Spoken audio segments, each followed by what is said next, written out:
And I'd like to introduce to you our guest tonight. Our guest is Professor Rayfield Waller, and he lives in the Detroit, Michigan area, if I'm not mistaken. Professor Waller, welcome to the Atheist Hour. It's good to have you with us tonight. Maybe you can tell us, what schools, I know there's more than one, that you actually teach at, and what subjects you teach? I'm currently teaching at 3 here in Detroit. Wayne State University is one of them, where I teach Africana Studies. The particular course I'm teaching is the history of black social and political thought. Also teach at a couple of community colleges here. At both of them, I teach English, English language and literature. All right, and you've also had some experience, if I'm not mistaken, in teaching in the areas of philosophy and logic. Yeah, in the past I've taught both general philosophy courses and I've taught logic. I was a philosophy minor and English major as an undergraduate. And as a graduate student, I went to a particularly theoretical school, which I'm very, very happy about and proud of, Cornell University. Okay. Which, even though I was an English major, it is just incumbent upon you as a student at Cornell in their PhD program that you also branch out into linguistics, history, philosophy, and that sort of thing. So it's pretty challenging, but I'm glad I did it. Okay, now this is the first time you and I have had a chance to speak over the phone, and I was referred to you by a mutual friend of ours, Anton Beatty, who I presume was a former student of yours. Yes, indeed. One of my brightest students, and I now consider him a very close and a dear friend. Good. I have to say I learn from him almost every time I talk to him. So. Yeah, actually, I've had him on the program before too, and he was pretty knowledgeable about his unbelief and able to defend his position rather well. Let me ask you a question about your atheism. I'm assuming that you do consider yourself an atheist. No, I don't. You don't. I actually consider myself to be an agnostic. Okay. I usually don't even bother to mention that because I'm so often stereotyped as an atheist, and I think that people are socially conditioned to see things that way. You're either religious or you're atheistic, and I'm not. I'm agnostic. Agnosticism is the belief that it is not possible for us as human beings to either confirm or deny the existence of a personal God, a creator. And in fact, I would take that even further myself, and I'd say I don't think that we have the capacity to even conceive or understand the concept of a God. So in other words, I don't deny the possibility of the existence of a God. I just don't think that it's anything that I could ever conclusively assume. And what led you to that conclusion? Common sense first of all. When I was very young, 14 years old, I was raised a Southern Baptist here in Detroit.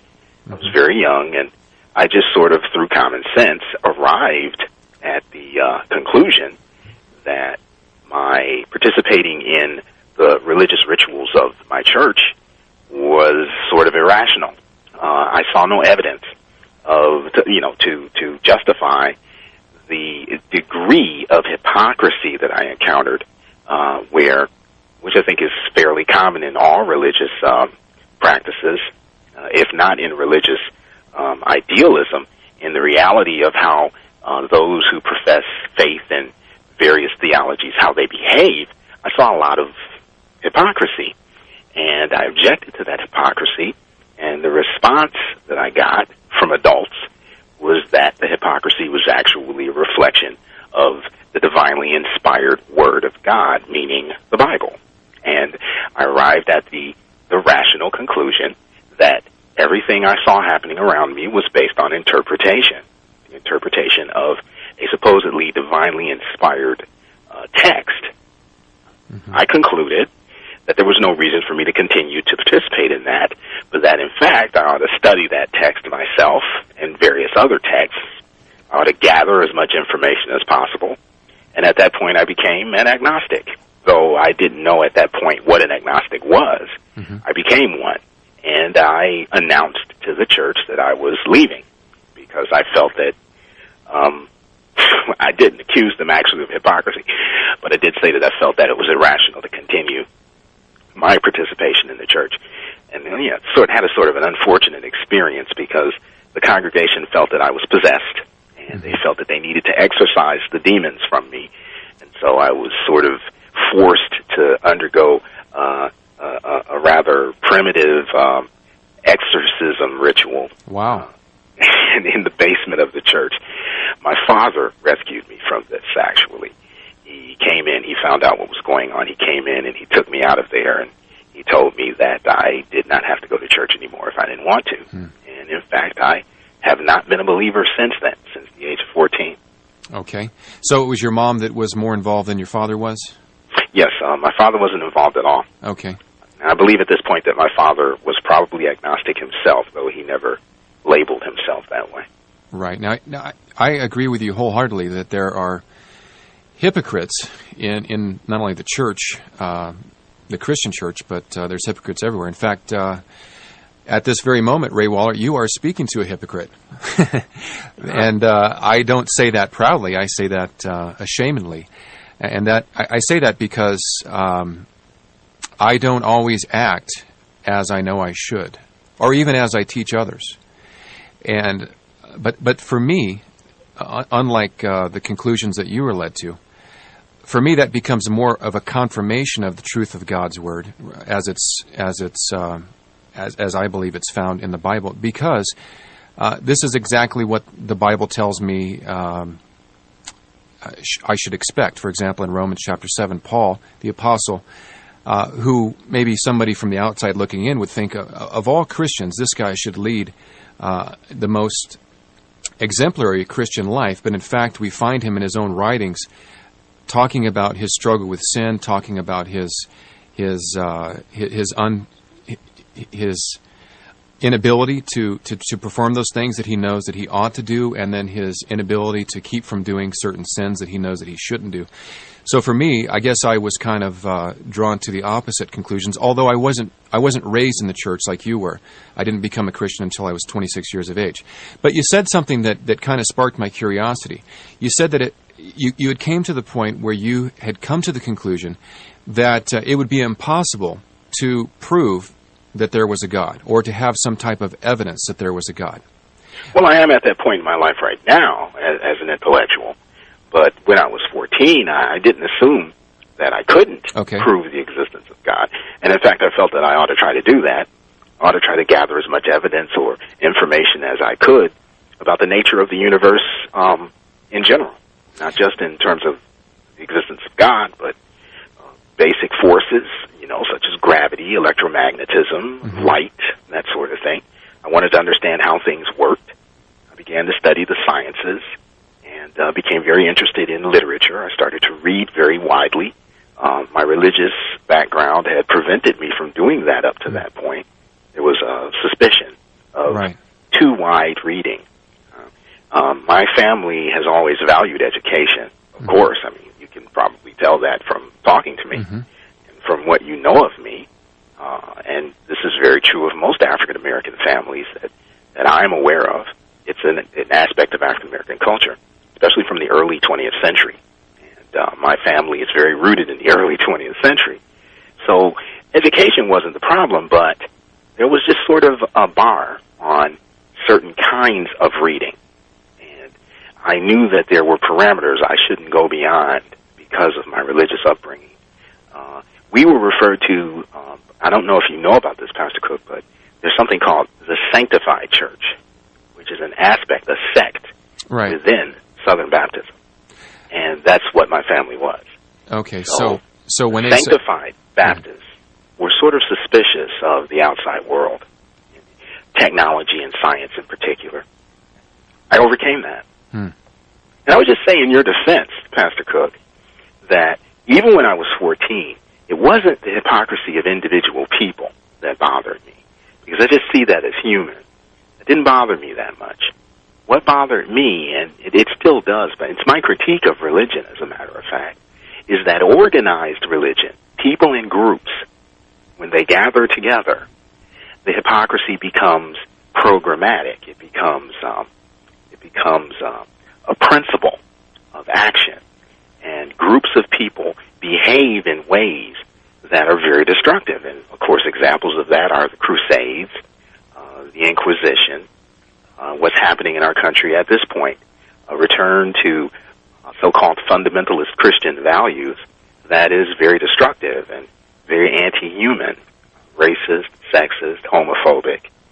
Those are the sorts of things that bother me. I don't think that this is necessarily a manifestation of a weakness, a basic weakness in human nature. In fact, I don't think there is any such thing as human nature. I think that most of what we are is cultural, not natural. And that's one of the hallmarks of being human. We, unique among all the other animals, we build fires. We create technology.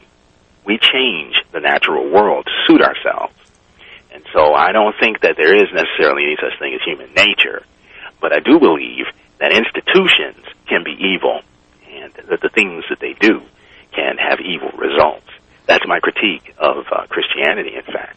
Well, that may certainly be true. I'm not sure if we could make a generalization of all Christians fitting into that category. And I'm not sure as a Christian I would want to do that any more than an atheist would want me to make some type of general characterization of atheism and those who believe in atheism. I think... But then, I would make the point that an atheist and a Christian are one and the same thing, which is why I'm not atheist. I don't believe that an atheist actually is in a position in which he or she can make certain claims such as that. An atheist, an atheist, is just the other side of the coin of a believer. You probably have heard that term, that the opposite, or that saying, the opposite of hatred, or rather the opposite of love, the opposite, I just did what President Bush does all the time. I said the punchline first. Okay. The opposite of love is not hatred, but indifference. And so, to be atheistic, at least in my experience, in my reading and in my analysis of the situation, to be atheistic is to be just as captured by the concept of belief as the theistic mind that the atheist supposedly is against. So both are relations of belief, relations of being captured or contained by an idea or a concept. To be against something is to give energy to that thing. And I'm not an atheist. I'm an agnostic. But you certainly have a belief system. I mean, you're against the idea or the concept that the truth of God can be known. No, I'm not against that. Well, you said that it's impossible. You said it's impossible that we could know for sure. I'm professing a belief. Well, you are professing. I think I just simply recognize the reality, and I think it is a demonstrable reality. It's rational that we cannot, as human beings, confirm or deny the existence of God. There may indeed be a God. It may be a personal God. It may be the God of the Old Testament, as far as I know. I don't exclude that possibility. There may be a heaven, there may be a hell. But see, that's a belief. When you say that you don't believe that you can confirm or deny the existence of God, in effect, you're making a belief statement. You're believing something about the nature of reality that prevents us from having any concrete evidence one way or the other. Well, that's true only in the sense that ultimately all of our thoughts, all thought processes can be boiled down to the concept of belief. But it's a particular kind of meaning of the word belief that you're pursuing there, and I don't necessarily follow you in that pursuit. I'm simply saying, I'll say again, I think that this is very rational, and I am speaking out of the rational tradition. I believe that one either recognizes or denies material realities. For instance, my hand has 4 fingers and a thumb. Mm-hmm. I don't believe that my hand has 4 fingers and a thumb. Now, of course, what you're pointing out is that ultimately I do. Because ultimately, I can't really confirm that my hand is there at all. I have faith, in a sense, that the visual, the sense manifestation of whatever is there that I call my hand actually is there. But I'm not speaking of belief in that sort of very extreme way. I'm saying that I know, at least provisionally, and I'm not believing it, I'm just simply acknowledging it, the evidence of my senses, that my hand has a thumb and 4 fingers. I could lose one of those fingers, but I'm not going to grow a new one. You see what I'm saying?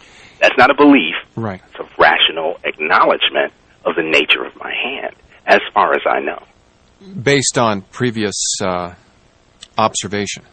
Yes, and everything that I know about human anatomy. You made a comment just a few moments ago when you were critiquing Christianity.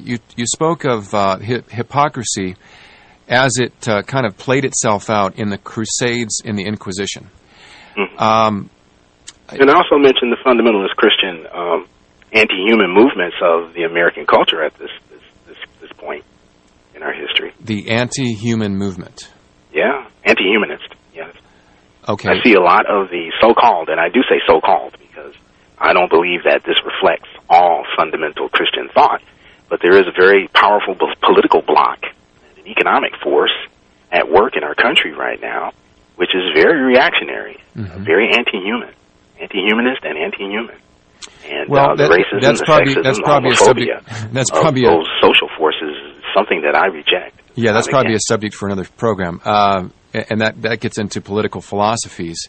And the question is, are they anti-humanist or are they anti-socialist or anti-communist? Yeah, which we could discuss, but I'm just simply saying that I believe that they ought to be included along with the Catholic Church because the Crusades and the Inquisition are primarily, historically speaking, the activities of the Catholic Church. And I belong to the Protestant tradition in terms of my upbringing and my childhood. And the Protestants want to try to separate themselves quite often from the activities, the actions, the historical actions of the Catholic Church. But the Protestants, I believe, are just as guilty of evil intention and evil action as the Catholics. So Catholics and Protestants are Christians, both groups. Now, ultimately, I don't think that they're following the precepts or the teachings of Christ.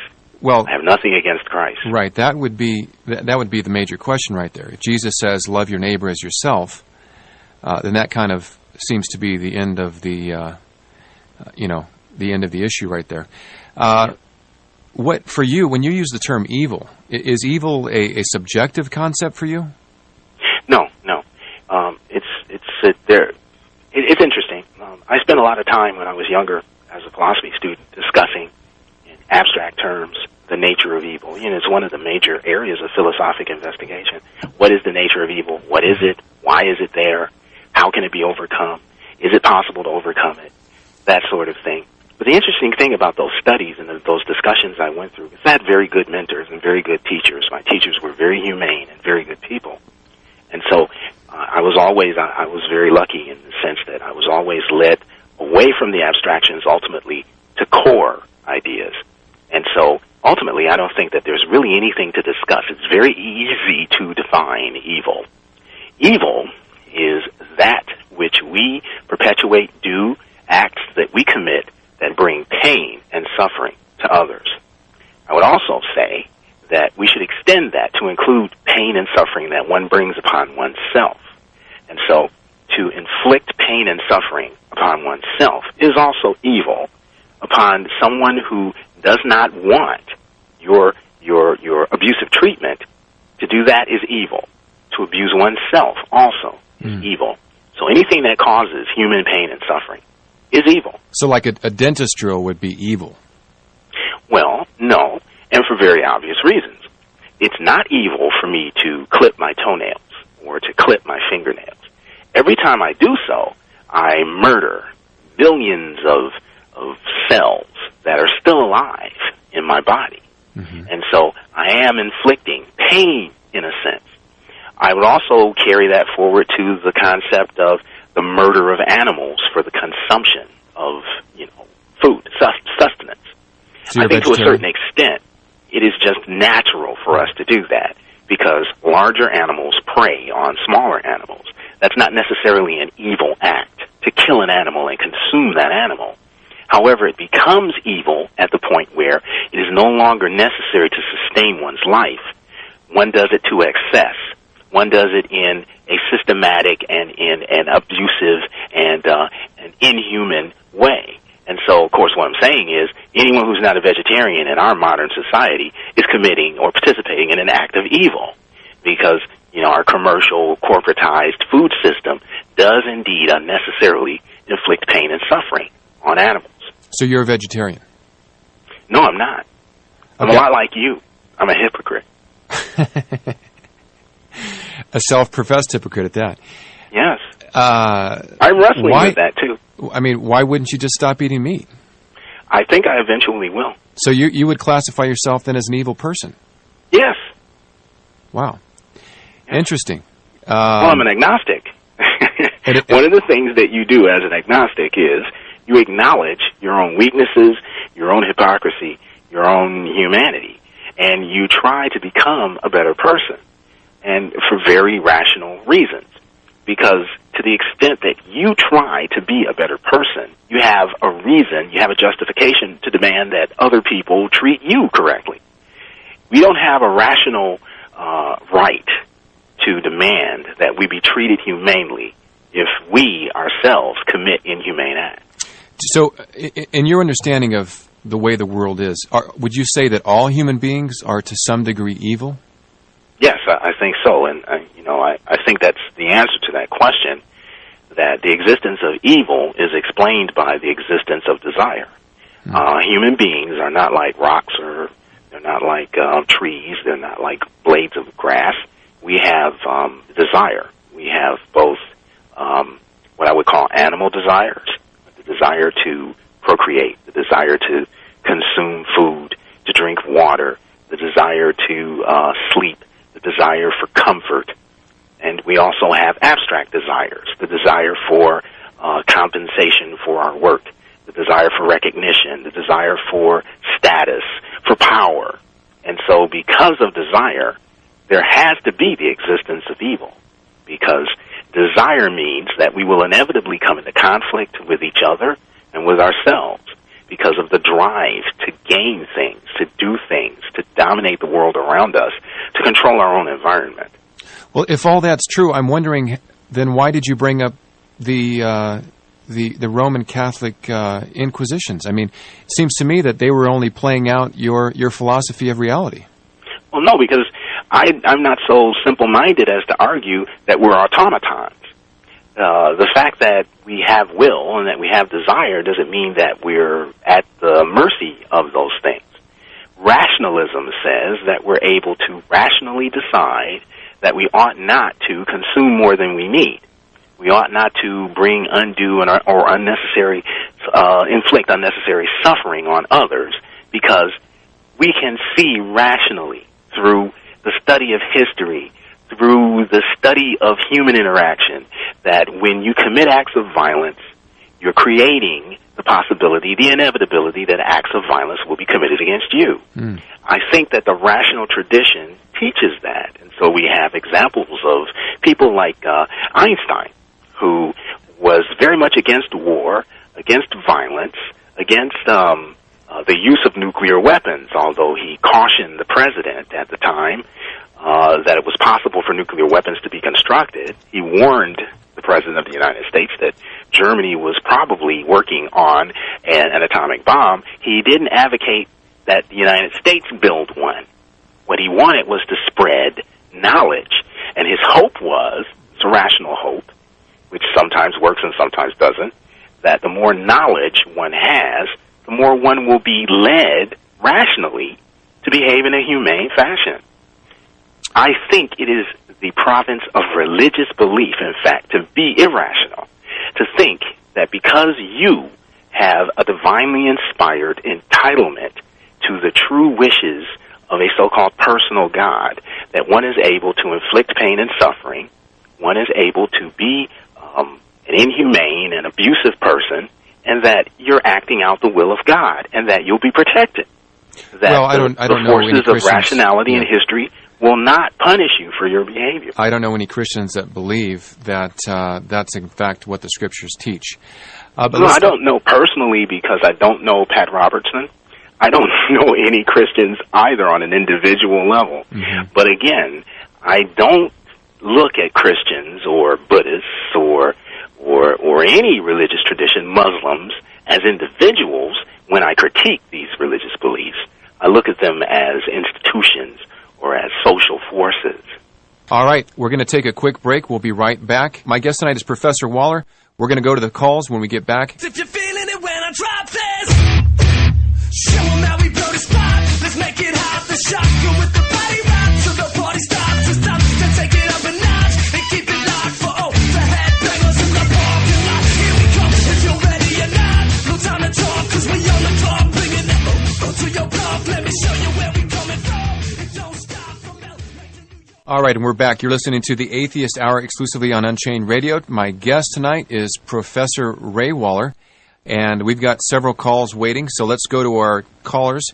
Let's go first to Dustin calling from Greensboro, North Carolina. Dustin, welcome once again to the Atheist Hour. Good evening, gentlemen. I can barely hear you. Okay, who said I can barely hear you? I did. Okay, Professor Waller, can you hear Dustin? Yeah, I hear him just fine. Okay, but you can barely hear me. Yeah. Huh. Go ahead and say what's on your mind. Just, Professor Waller, good evening. It's good to have you. Good to have you on the show. Enjoyed listening to you. I was taking some notes here, and I believe Justin is fading. correct me if I'm wrong here, but you had said that it's not possible to confirm or deny the existence of a personal creator. And then you went on further to say that we don't have the capacity to comprehend the God. And is that true? Is that correct? Did I represent what you said correctly? That pretty much sums up what I said, yes. Yeah, I can't hear anything he's saying. Pastor Cook. Yeah. You can hear me? I can hear you fine. So you I can't hear you him, just Dustin? fine, but Justin Okay, now I has can hear faded him. quite a bit. All right, I apologize for the technical difficulty. I'm not sure exactly. So, Professor Waller, you couldn't hear Dustin, or you could hear him okay? Yeah, see, I can't hear him now. Okay, well, what? Hello? Yeah, I'm still here. Okay. I can hear interference. Yeah, I too. can hear some interference, too. I'm not sure where that's coming from. I can go ahead and pose my question and then get off the air if I need to. Okay, go ahead and do that. Can you hear him okay, Professor Waller? Just barely, but I can hear him. Okay. Go ahead and pose your question, Dustin. Yeah. My understanding was that not only is Professor Waller an agnostic, says it's not possible to confirm or deny the existence of a personal creator, but we also don't have the capacity to comprehend a God. And if that's true, then how do I know that I can know that I have this capacity? In other words, how do I know that I have the capacity to know that we can't know a God?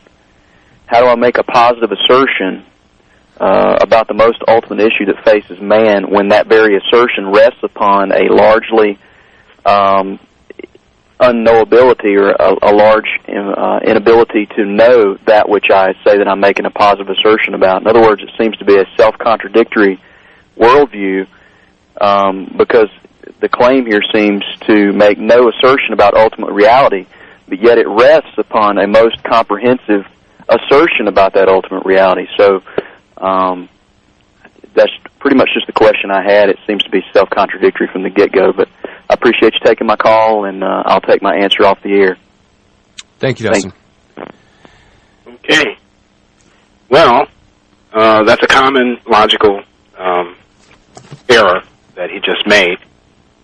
He's committing a reductio ad absurdum, which means reduction to absurdity. He's taking fairly straightforward and simple concept, which is, well, it's a rational concept, the acknowledgement of objective reality, and he's standing a little too close to it. So he's falling victim to the concept of infinite regress. How do I know that I know? How do I know that I know that I know? How do I know that I know that I know that I know? That's absurd. It's not necessarily wrong to pursue a line of questioning like that, which is the pursuit of ultimate knowledge. But he doesn't have to go that far. We can just stop at the first question. How do I know that I know? How do I know what I don't know? I know because I know. That's the answer. Okay, but don't have to go further than that. See, as Christians, we say we know because God has said. But that's unacceptable to you. But yet, for some reason, it's acceptable just to say, well, I know because I know. Well, see, on the one hand, I don't think that either is acceptable or unacceptable. Again, I think that it's not necessary to complicate things, except if you are a person who operates on faith. And I think that that's one of the pitfalls of faith. One ends up complicating things that aren't complicated at all, at least not at the level I'm speaking at, which is objective reality. I know that I have 4 fingers and a thumb. How do I know that I know? Now, that's an interesting question. It's one that we ought to explore, but we shouldn't put aside the first objective observation. I do have 4 fingers and a thumb. I know because I use them all the time. So I'm not making a positive assertion that I don't know that there's a God. In fact, atheists try to prove a negative, which is far more difficult to do. Atheists say there is no God. How do you prove a negative? Well, it seems to me that you're running the same course when you say that it's impossible to prove that there is a God. I mean, how can you make that assertion if unless you've examined? Well, you said that you believe that it's impossible to either confirm or deny the proof or the existence of God based on evidence. And I didn't quite say that either. Okay, maybe I misunderstood you. Is that it's not possible for us as human beings to do that. But how would you know unless you've examined every piece of evidence that lies in the universe? Well, thank you for agreeing with me. I'm not agreeing with you. I'm saying... You just stated my point. Well, the one who has examined every piece of evidence in the universe has told me, and therefore I would strongly disagree with you. Well, of course, you have to, because you're a person of faith. Now, let's say that you didn't believe in God, but that you believed in the Great Pumpkin. And you were to say, the Great Pumpkin has told me that the ultimate reality is one that I don't have to investigate, that I don't have to doubt, because I know the Great Pumpkin told me. He told me in his writings, right? Now, well, I'm not aware of any writings that are by the Great Pumpkin.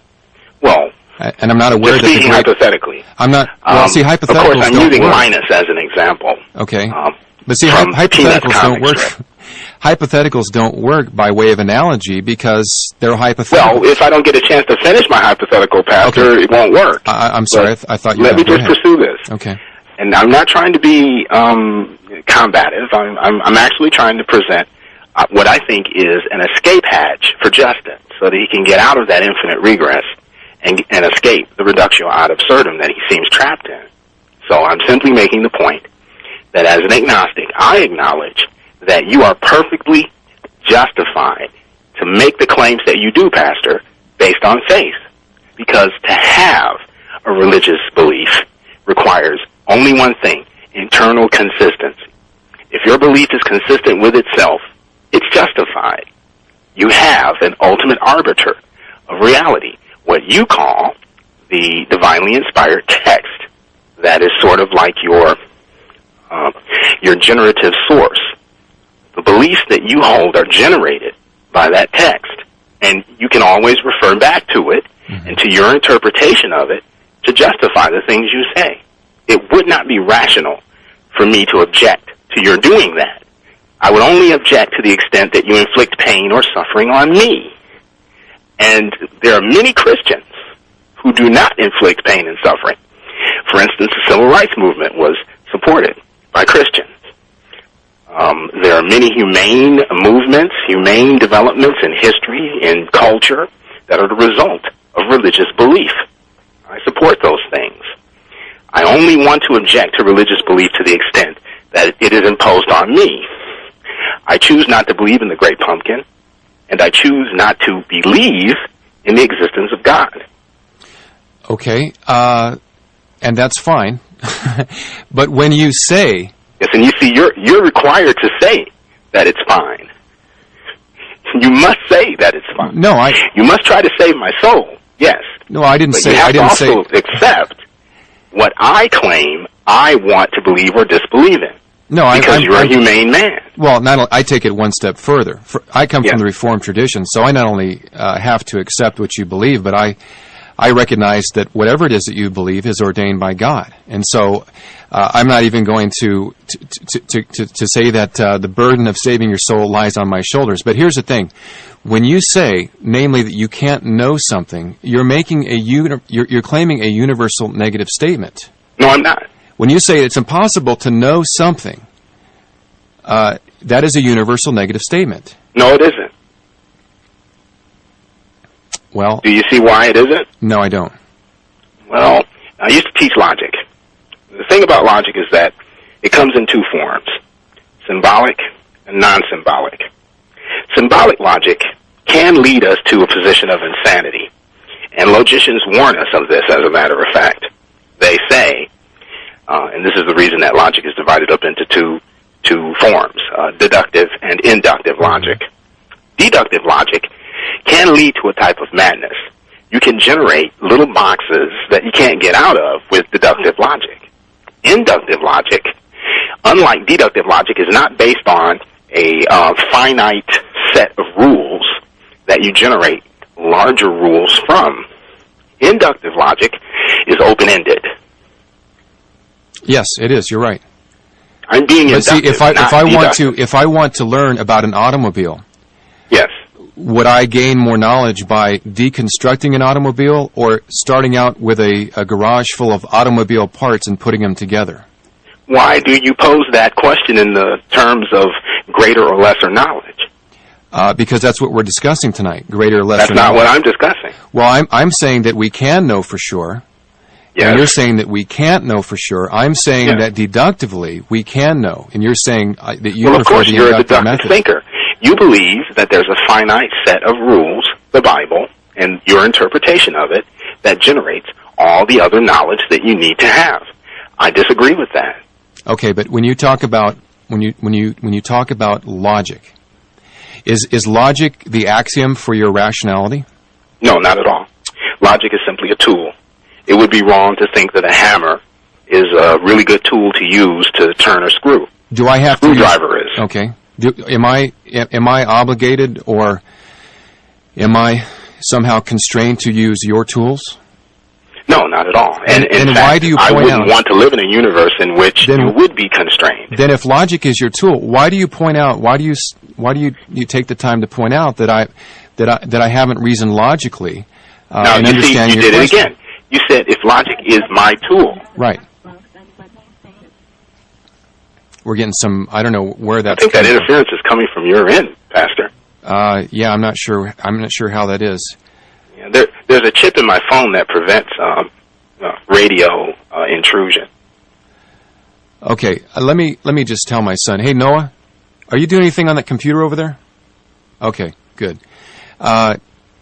Noah, I need you to go in the house and tell them if they're using a radio upstairs or something to turn it off. Okay. I want to understand you correctly, so it's important for me to get this because I don't want to misinterpret what you say and then miss your whole position altogether. Yes. When you say that, basically, when I said that you are denying or that you are, what did I say just a moment ago? I said that you are making you're claiming a universal negative. Yes. By a universal negative statement by saying that it's impossible to know that God exists. Yes. And you say... But you see, that's a language trap. But you say that you're falling into the pitfalls of deductive logic. Okay, but where reality is constructed and restrained through language. That's only contradictory in terms of language. But once again... Not contradictory in terms of experience. Okay, once again, when you make the statement, you're falling into the pitfall of deductive reasoning. Yes. Why are you impressing upon me your tool? In other words, why are you saying you must use my tool? You keep saying that. I didn't say that logic was my tool. I said logic is a tool. Okay. It's only one. Okay, so why do I have to use one of your tools? You don't. I think the problem doesn't lie with you, Pastor, but with Justin. I don't hear you using reductio ad absurdums. I don't hear you falling into infinite regress. And in fact, many religious people don't. They're simply deductive. Okay. There's nothing wrong with deduction. But I feel perfectly comfortable with it. Okay. I just simply, when I choose to, step outside of it. Okay. All right, we've got some other callers that are waiting patiently, and we're running out of time. So Let me go to our next caller. Let's go to Gabe calling from Utah. Gabe, welcome to the Atheist Hour. Hello? You're on. I can barely hear either of you. And you know what, Gene? What's up? When Justin was on, I could barely hear Professor Ray, too. So I don't know what's going on, but I got my earphone in, and I got the volume all the way turned up. So can you guys hear me? Yeah, we can hear you loud and clear. Okay, well, I just wanted to say a few things. Obviously, I've been on the phone for a while, so my original point, you've kind of brought different things up, but great pumpkin analogies just don't cut it. I mean, quite honestly, when we're talking about whether or not the great pumpkin exists, we're not talking about the originator and the sustainer of the universe. So that's a false analogy that Professor Ray has introduced into this, and it's a red herring. And the other thing I wanted to say is I'm also a teacher of logic, and Justin did not do the fallacy that he is claiming he did, the reductio ad absurdum, or an infinite regression fallacy. He's just completely wrong about that. All Justin was trying to do was show that his belief in senses or logic or whatever, they don't justify themselves. We can, as Christians, justify those things, and we believe that God is an ultimate presupposition because you're misrepresenting for our avenues of knowledge, such as logic, ethics, you're misrepresenting me. And other avenues I don't have of epistemology. To accept the conceptualization that you force Okay, upon hold on me. a second, guys. I think what the problem is here is that Gabe is having trouble hearing you, Professor. And so when you were trying to jump into the conversation there, he wasn't hearing you. So Gabe, if you can basically distinguish between right and wrong, and that men are morally accountable for their wrong actions. Okay, I want to Gabe, know on your worldview how you account for those things. Gabe, there's so many things wrong with that question that I think I'll just skip over them, and I'll point out that I'm not talking about my worldview. I'm talking about a worldview. I'll start there, and I'll say, one does not need to have a religious belief to have morality. Why do you claim that one does? Well, hey, I didn't say that one needed to exercise morality. I said one needs to have one to justify morality. I'm not asking whether or not you're a moral person. I want you to justify your morality and why others. Why does one need religious belief to justify a moral system or a moral code? Well, because if you don't have the Bible as your objective standard, then morality reduces to subjectivism. And how about the Bhagavad Gita? Every man, there's no moral code in the Bhagavad Gita. Well, then we need to evaluate the Bhagavad Gita and show that its system can't account for reality either. But or the Quran. The Quran. You're dealing with the Christian system. Or the If Quran. Christianity is true, if God does exist, okay, I'm not going to accept in His Word what's right and what's wrong. I'm not going to accept Christian for intolerance. having an ethical system. I'm not going to accept Christian intolerance. How you justify or how you I'm not going to accept Christian Crusade. Intolerance dressed up as rational discourse. Okay, Gabe. Well, making a claim doesn't solve it. I mean, you can poke fun at me. What do you want to ask? You're just dressing it up. Well, answer the question. I mean, if it's so ridiculous, please rephrase the question. Really I'm not sure what you're asking. Answer. Go ahead, answer it. Please rephrase the question. I'm not sure what you're asking me. I can barely hear him. Okay, what he's asking is if you can put the question in a nutshell form so that he can answer the question. I want to know I want him to give me a sufficient worldview in which he can justify. Okay, he's going to have to stop prescribing me in the process of asking his question. I can't answer his question if it's loaded. Okay, but you have a worldview. Everybody has a worldview. No, I don't have a worldview. Oh, come on, Professor. Everybody has a worldview whereby they judge all other beliefs. How do you prove a claim like that? Well, it's just the same way you do. It's self-evident. It's self-evident? Well, you think that's how I'm proving the claims that I'm When Dustin making? asked you earlier, how do you know? What did you say? When Dustin asked you earlier, a Christian. I understand that. But when Dustin asked you earlier, how do you know? You said, I just know. Okay, now, because I'm not a Christian, I do not involve myself in arguments over morality. I do not have a moral code. I have an ethical code. An ethical code is a system of beliefs, and I will use the word belief, about the nature of right and wrong action that is not based on religious belief or a deity. Okay, but once again, if it's just an ethical code, it automatically Why reduces... do you say just an ethical code? Okay, because I'm using... Because you're a Christian. Okay, if it's an ethical code, I didn't use it. Yeah. I didn't need to use the word just, but Yes, if but it's, we're if it's calling an it sort of ethical Freudian code, slip, Pastor. if it doesn't make any difference. Here's my point. If it's an ethical code, I'm claiming it does make a difference. well, now you're not letting me finish my statement. If it's an ethical code that's Yes. not rooted in an objective standard such as God's Word, the Bible. I didn't say that. Then- it is rooted in an objective standard, not God's Word. What's the objective standard then? Human culture and history. Well, human culture varies from culture to culture. Yes, it does, and thank goodness it does. So then, culturally, ethics are subjective. You see, but you're thinking I'm talking about morality. I'm not. I'm talking about ethics. Ethics varies from culture to culture. Precise or particular ethical practices vary from culture to culture, from time period to time period. But what is distinctive about ethics is it is always a conception of right and wrong action. It's flexible. It changes. It's not deductive. It's inductive. So how can you say that? How can you give a definition for evil if, according to your worldview, evil is always changing? You see, again, I'm going to have to object. I don't accept the conceptualizations that you're forcing on me. You keep using the term worldview in a way that I feel uncomfortable with. Are you denying that there's a certain way in which Professor Ray Waller views the world? Now, why is that an important question to even ask? Why is it important question? Why is it an important issue to say that it doesn't exist? I mean, every time I use the why word, is that an important question to ask? It's an I think it's important to be very precise about language. it's an important question because I'm trying to demonstrate that you do have a worldview, and Yes, indeed. In other words, you have an assumption that you've already made that you're seeking to prove, and it's keeping you from being able to hear what I'm saying. That was the problem with the previous caller. In fact, unlike you, he was being very aggressively dominating. He was domineering. He was trying to impose his conceptions onto me.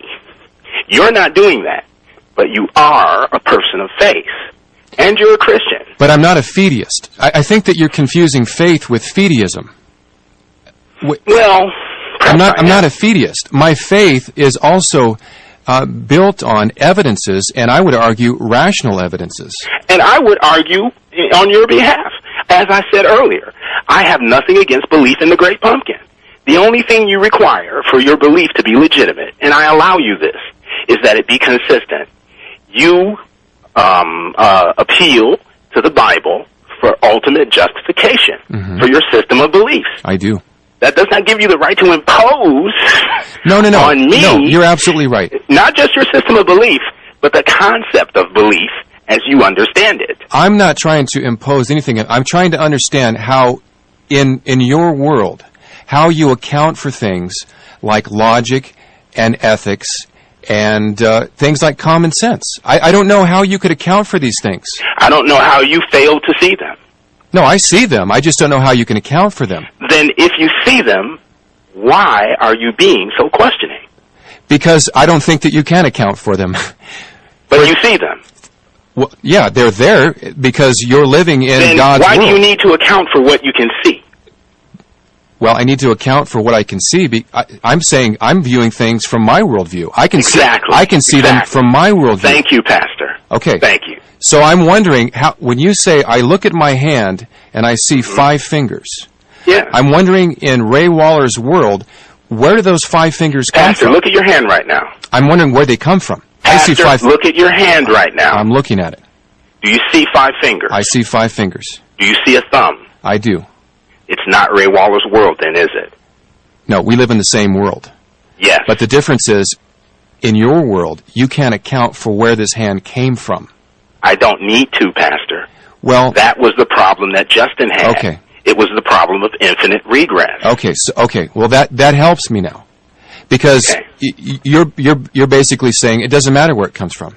No, unless I happen to be curious about it.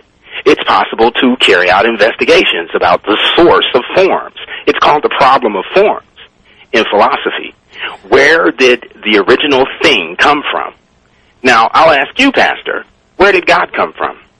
God has always existed. So he had no origin. That's right. Or she had no origin. He had Or it no had origin. no origin. He's infinite and he's eternal.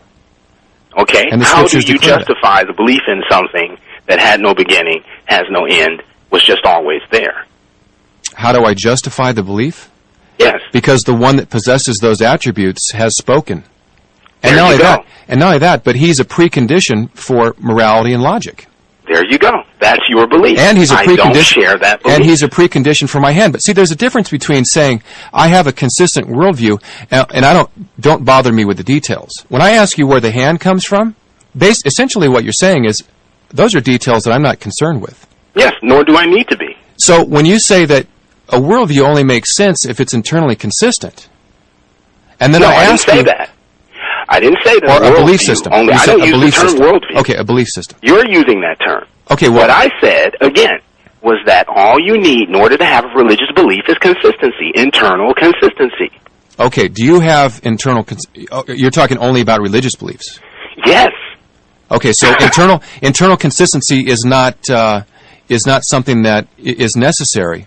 Now, you see, you know what you're doing, Pastor, is you're yearning towards induction, but you're trapped in a deductive worldview, to use your term. I'm simply trying to understand where you're coming from. You're asking questions that can only be answered inductively, but you bar yourself from induction. Well, we all have our presuppositions. Inside a system of beliefs that is deductive. We're both inside of a system of beliefs. And so well, just as but mine's not deductive. well, nevertheless you bar yourselves from the possibility of God by your presupposition that God can't be proven. No, I'm not an atheist. I'm an agnostic. No, I'm not barring myself from anything. I didn't say you were an atheist. I said you said that God is unprovable. You said that I bar myself. Yeah, that's because you said I'm barring myself. I'm saying you're barring yourself because you're a believer. I'm not. No. A Christian is a believer. An atheist is a believer. I'm not a believer. Well, you're believing in something. You're believing that when you say I believe that my hand has 5 fingers and a thumb. So would you classify yourself as a materialist? Well, let me tell you this. If God were to appear before me, for instance, if I had been one of the original 12 apostles, I had seen Jesus raise himself from the dead, appear before me, allow me to inspect his wounds, and I then saw him ascend into heaven, that would be objective evidence to assume not that there necessarily is a God, but that there is a being who is capable of doing things that I'm not and has some sort of higher power. I might be inclined to believe that higher power is God. Okay.